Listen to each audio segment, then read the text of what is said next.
do it together. Okay. All right, we're going to tag team this Yeah. microphone too, apparently. Oh, the light's really bright. Okay. Hi, everyone. Hello. Lovely to see you all here.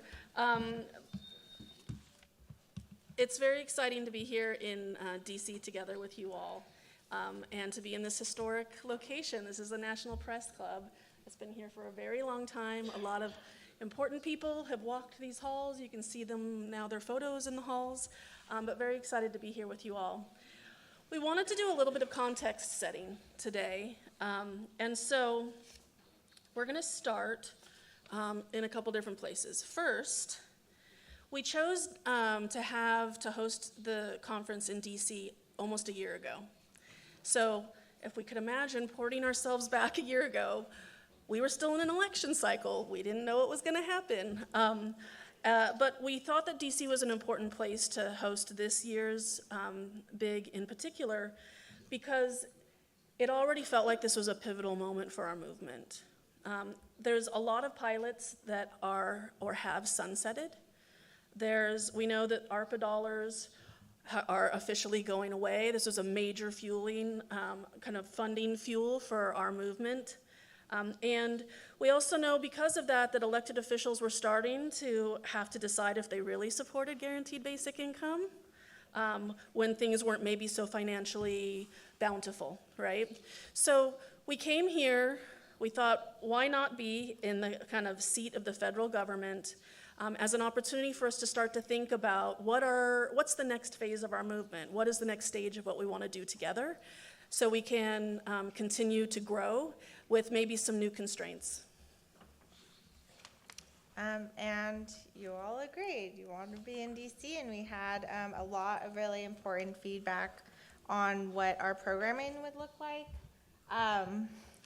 That really shaped and impacted what our programming would be like this year.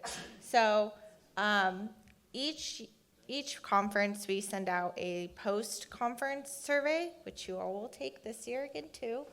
And we also, in the beginning of our organizing for the next year, send out a survey to everyone to get their input on what their favorite topics are they're most interested in, and also what kind of sessions they're interested in like the format and the style. And so we asked participants of the survey, what would you like to take away from this year's conference? And 53% really wanted to connect with people across our movement and build relationships. That's been a continuing thread, and it was even more so really important that attendees have the opportunity to dig deeper into this work. And 47% wanted to learn about our movement's successes, best practices, and build a vision for the future. And the next piece around kind of like what do people want to do together, a lot of it then is around the different topics people want to dive into. And so 56% was really interested in strategies to pay for basic income with public funding, and 46% was around this idea of like our movement building resiliency and progress in spite of a hostile and challenging political landscape. This was, as Stacey mentioned, something that came up even before we knew who the current administration would be, and was echoed continually through programming meetings with our local DC partners, the Strategy and Implementation Committee, and the broader community. And then 37%, these were kind of like then the rest of the highest, we're really interested in post-pilot support, knowing that so many are sunsetting, and how can we mobilize participants into advocacy, owning the narrative around our economy, and knowing that economic precarity is one of like a core root issue that we all understand is impacting various struggles that our communities are facing. And then the last is strategies for growing universal policies. This was kind of a new one, and we were really excited to begin to dig into that as a movement.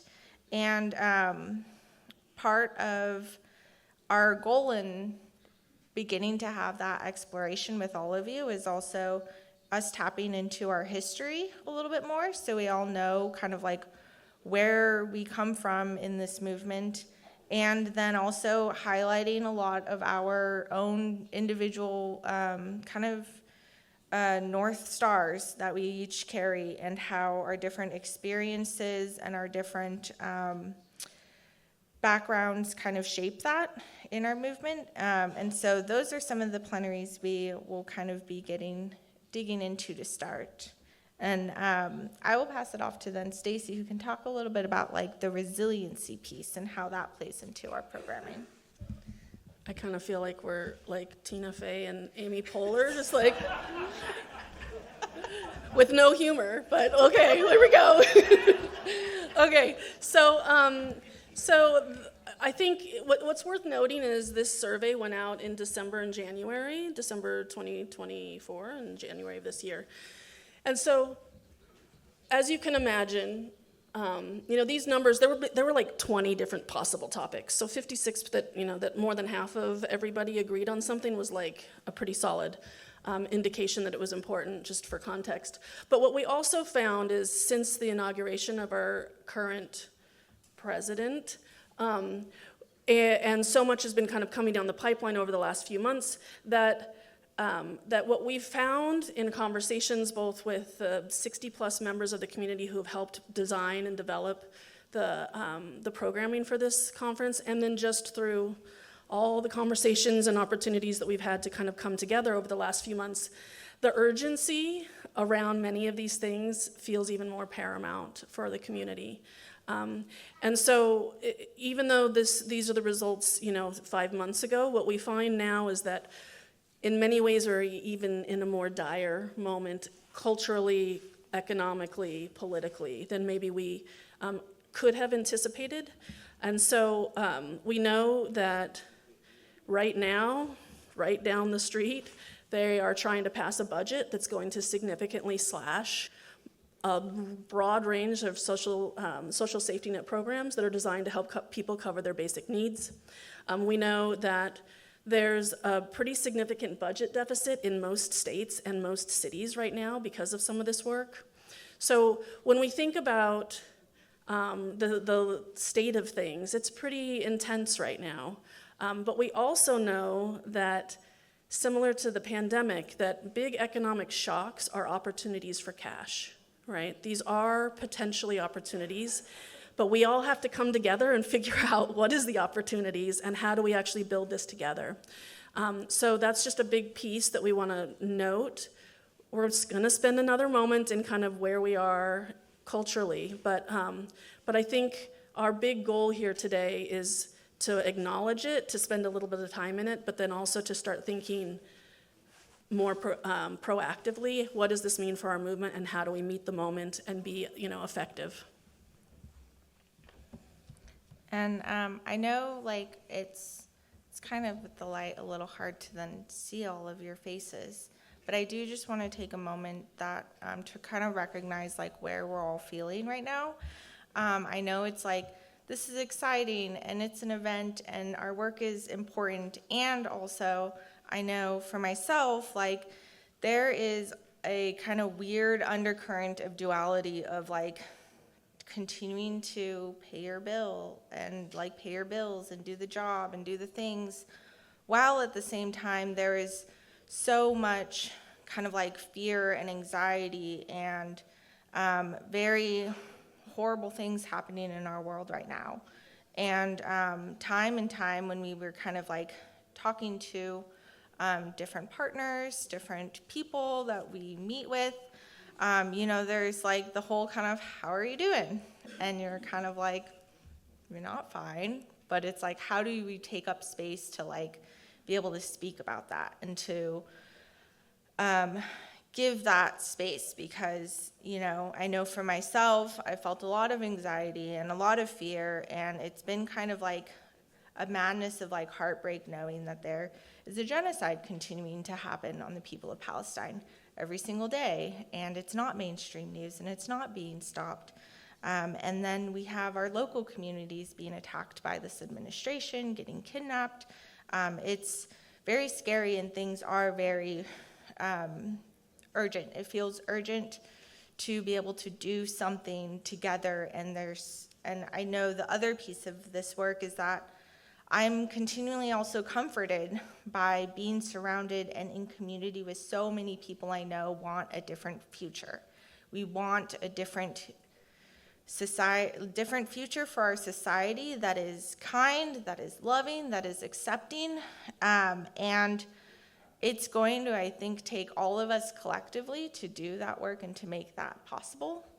And we just wanted to name that, because I think in this work today,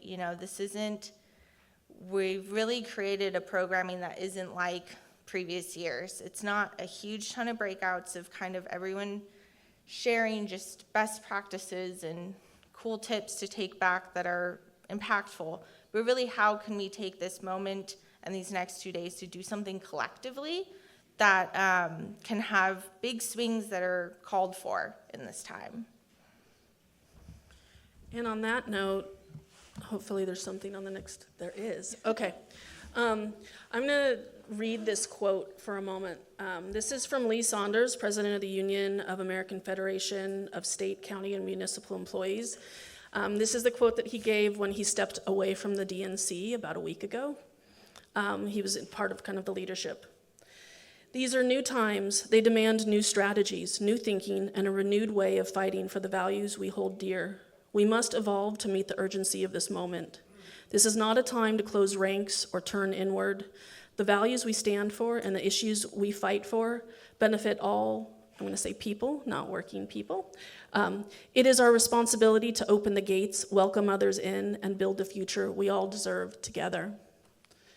This is the piece that's been really fueling so many of the conversations with the programming community over the last several months as we've been building things together. It's so much of what I think we hope that we create here together is an opportunity for us to think differently. We're not in normal times. What does it mean to not be functioning as a movement in normal ways? What does it mean to think outside of the box? Who can we go to and look at and think to see innovative new ideas? So a lot of our work today on day one is going to be looking at some best practices specifically that have an interesting perspective that maybe we haven't focused on as much. Identifying gaps. What are things that we aren't currently doing that we feel like we absolutely must if we want to be successful? And then day two, we're doing two things. The morning of day two is a collective workshop. All 350 of us are going to do some workshop stuff together, specifically to begin to build out our collective work. So this is going to be a really big opportunity for us to start identifying who do we need in our camp, who do we need as our champions, and what's the work that we can all be doing, whether we're local, working at the state level, or federal, to be working in collaboration and coordination so that we can meet the moment. We can think about this as the opportunity and be successful. The afternoon of day two, piggybacking on what Chelsea said, is a celebration. So we're going to party together. Here with the DC folks, we're going to watch a premiere film screening of Let's Go DMV. We're going to hear some great conversations and some great work that's happening in DC. We're going to have some karaoke and some DJ and some ice cream and some popcorn and all the things together to really be able to have some time to just be in community together, to leave this space together, feeling that community, that joy, that care together. And then we'll end from 5 to 7. Economic Security Project has been incredibly lovely partners in hosting a reception just across the street. So we've got a lot planned. We're trying to build in lots of time for you all to get to know each other, like some of those things that you said, is being in community together, but also starting to build that collective vision. And what does the next 6 to 36 months look like? Because this is really a moment From my perspective, this is a moment where we either continue to expand or our movement starts to contract and potentially goes away. This could be a flash in the pan. Cash could be, in 10 years, we could look back and be like, oh, we missed a moment. We can't miss that moment. We have some things coming up, and we know that we can do this work. We have an amazing amount of skills, resources, knowledge, data, all the things. And so we're really excited to dig into this together with you all. That's it.